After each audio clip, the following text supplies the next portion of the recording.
नमस्कार, जोहार। आप देख रहे हैं चैनल न्यूज में हूँ आपके साथ निशा मिश्रा। घाटशिला में इन दिनों एक अलग ही माहौल देखने को मिल रहा है। यूं कहिए कि हवाओं में चुनावी रंग और चुनावी खुशबू फैल गई है। हर पार्टी अपने अपने ओर से अपना दमखम दिखा रही है, अपने स्टार प्रचारकों को दिखा रही है कि भाई हमने पिछले कई वर्षों में क्या क्या काम किया है, ताकि जनता को 11 तारीख को एक बार भी ना ये सोचना पड़े कि हमें किसे उपचुनाव में भारी मतों से जिताना है। जहां जेएलकेएम को पूरा भरोसा है कि इस बार हम एक अच्छा विपक्ष या फिर जीत भी हासिल कर सकते हैं। रामदास मुर्मू को लेकर लगातार जेएलकेएम इस बात को रख रहा है कि रामदास मुर्मू एक शिक्षित व्यक्ति हैं, पढ़े लिखे व्यक्ति हैं, युवाओं से जुड़े हुए हैं, कई लोगों को पढ़ाते हैं। यही नहीं, उनका विजन काफी दूर तक का है, काफी दूर तक की वो सोच रहे हैं।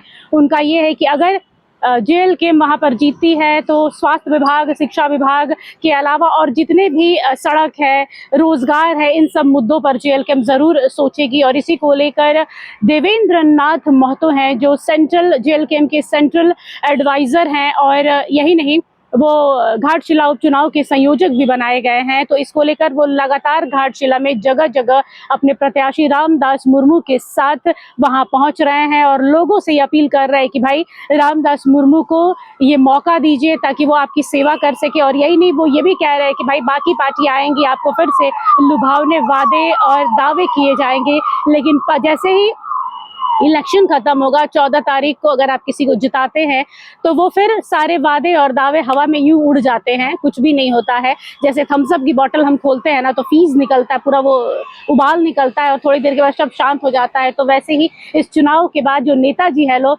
वादे और दावे करेंगे, लेकिन 14 तारीख को इसका कोई परिणाम, कोई नतीजा निकल कर नहीं आएगा। और इसी को लेकर जेएलकेएम लगातार प्रचार प्रसार में जुटा हुआ है। रामदास मुर्मू को लेकर देवेंद्र नाथ महतो पहुंचे हैं अपने एक हुजूम के साथ में, चूंकि देवेंद्र नाथ महतो भी बोलने में काफी तेज तर्रार हैं। आपने हमें हमारे स्टूडियो में देखा होगा कि जब देवेंद्र नाथ आए थे तो उन्होंने कहा था कि भाई फिलहाल जो मौजूदा स्थिति परिस्थिति चल रही है उसमें जेएलकेएम से अच्छा विकल्प घाटशिला के लोगों को, बल्कि झारखंड के लोगों को भी नहीं मिल सकता है। जिस स्पीड के साथ जेएलकेएम पार्टी और जयराम महतो आगे बढ़ रहे हैं, आने वाले समय में एक बड़ा विपक्ष देखने को मिल सकता है जेएमएम को। और कहीं ना कहीं जेएमएम में भी ये बात है कि भारतीय जनता पार्टी की जो अंदरूनी द्वंद्व चल रहा है, जिसमें अकेले चंपई सोरेन जो है अपने बेटे को प्रमोट करने में लगे हुए, जगह जगह जा रहे हैं, अपने बेटे के लिए प्रचार प्रसार कर रहे हैं, लेकिन कोई भाजपा का बड़ा नेता अभी तक नहीं दिखा है। उस दिन बाबूलाल मरांडी बस दिखे थे जब नामांकन हुआ था, उसके बाद से अभी तक कोई नहीं दिखा है, जबकि उनकी पार्टी में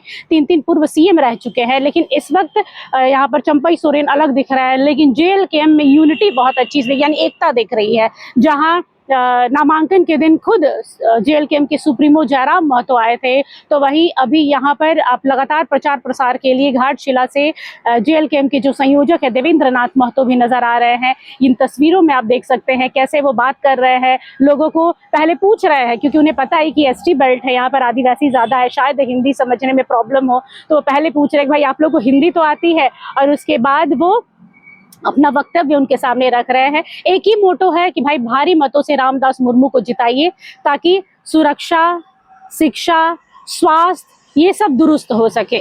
और रोजगार सबसे ज्यादा जरूरी है झारखंड में, क्योंकि यहाँ से लोग पलायन कर रहे हैं, दूसरे राज्यों में जा रहे हैं नौकरी की तलाश में कि हाँ घर में कम से कम 2 वक्त का खाना मिल सके। लेकिन जब हमने रामदास मुर्मू से बात की थी तो उन्होंने भी यही कहा था कि सबसे पहला हमारा अगर जो दायित्व रहेगा वो है शिक्षा, स्वास्थ्य और सुरक्षा। जी हाँ, यहाँ पर सुरक्षित भी जो कानून व्यवस्था है वो भी कहीं ना कहीं चरमराई हुई नजर आती है। और अब देखना दिलचस्प होगा कि रामदास मुर्मू के लिए देवेंद्र महतो का जाना कितना लाभदायक होता है। फिलहाल के लिए बस इतना ही। देखते रहिए एचएनएन न्यूज। नमस्कार।